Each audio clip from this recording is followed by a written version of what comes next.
these dudes are always finding a way up to the top. I've had so many rogue ones that I've had to recapture and put back in here.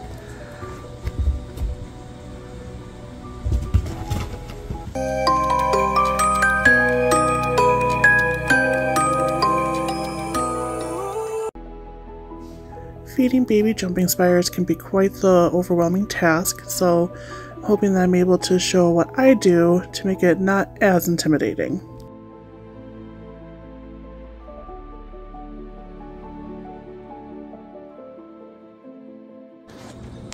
Right now I have some I-4 jumpers that are in their communal bin. This is a container that I had bought and then added in the grommet holes. Definitely ideal to have in the mesh so that way fruit flies don't get out, the babies don't get out. Now, something that I absolutely love that I've started doing with all my fruit fly containers is that I take a lid, I take one of these like condiment squirt bottle tops, and I take that and I put like a hole in the lid. I usually grab a fresh lid so I don't have to worry about this craziness. Hot glue that to the top, and then I swap out the lids. Then when I feed the babies, I'm able to just pour this out and tap them out. Sometimes you get a lot, especially when you start to have some crazy amounts of fruit flies in there, but it just helps to make it a little bit more controlled.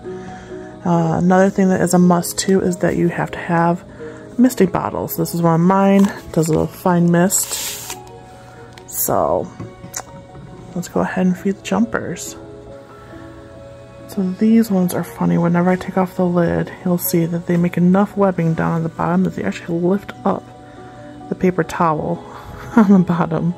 So I just have to be careful of them, but I lift it up, and then I usually have to try to corral any of the jumpers back into the top part of the container so I can feed them.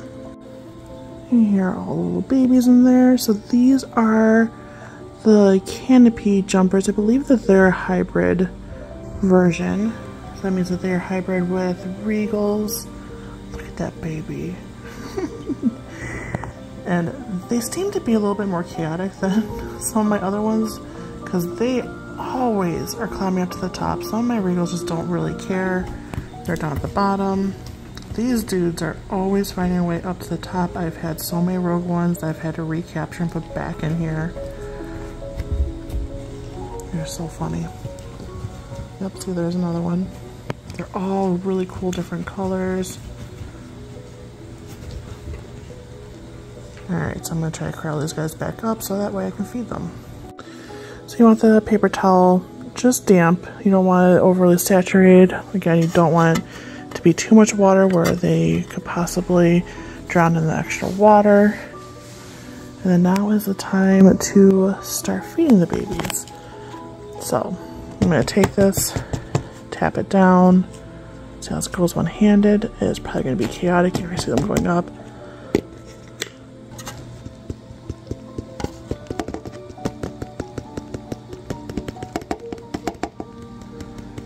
Alright, I'm going to continue this two-handed, but that's essentially what you're doing is getting all the fruit flies in there.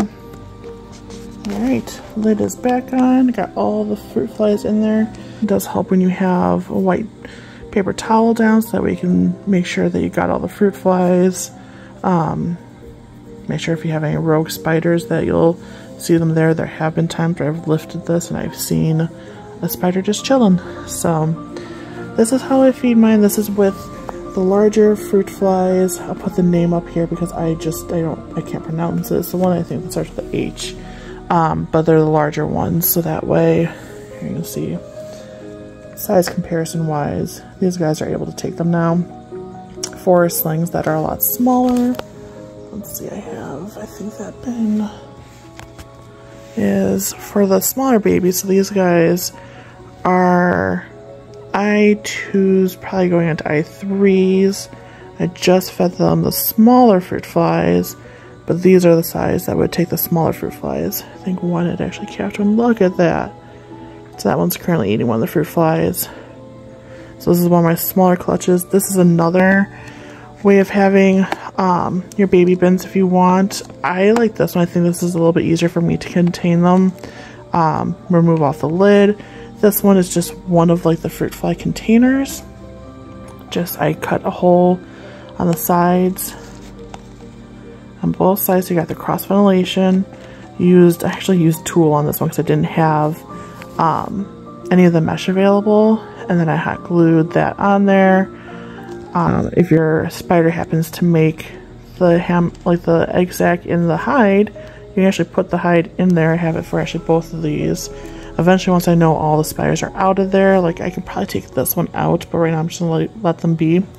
But eventually, once I know the spiders are out, I can actually take that out of there. Right now I'm leaving this one in there. So yeah, both styles of baby bins. This is my preferred.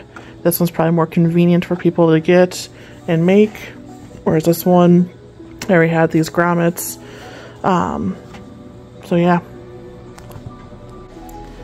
So once your babies do get big enough, I would say about like I4s going to 5s, I start to separate them. It's really honestly depend on the nature of your spiders. If you're noticing that some are getting bigger than others, they're, you know, maybe hoarding the food or possibly eating their siblings. That's where I separate them out into their own little deli cups. So here's one of the babies, and I was testing to see if they'd be able to take some mini mealworms, and this one went right for it. It's hard to see, but I don't want to distract it too much. But I'm happy to see that it took mini mealworms. I don't have to deal with flightless fruit flies for all of these. Once they're I5s, this is where I start to adopt them out. And I really want to try to do it where I adopt them out where they are taking the mini mealworms, since those are a little bit easier to manage, easier to feed. And in the small deli cup, I'm able to wash them and make sure they're good and eating. And I get my mini mealworms from Rainbow Mealworms. It came in a giant bin.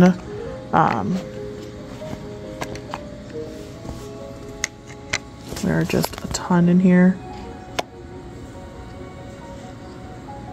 And usually I get some of my stuff from Josh's Frogs too, but I haven't seen them have any mini mealworms, so Rainbow Mealworms definitely has a good assortment of them, good pricing. For the deli cups and lids and the fruit flies, I did get these from Josh's Frogs. I've had good success with a lot of cultures of these, so I have been pretty happy with them. So I hope this helped everyone getting to see what I do for my jumping spider babies. And if you have experience with jumping spider babies and feeding them, feel free to leave your own suggestions down in the comments.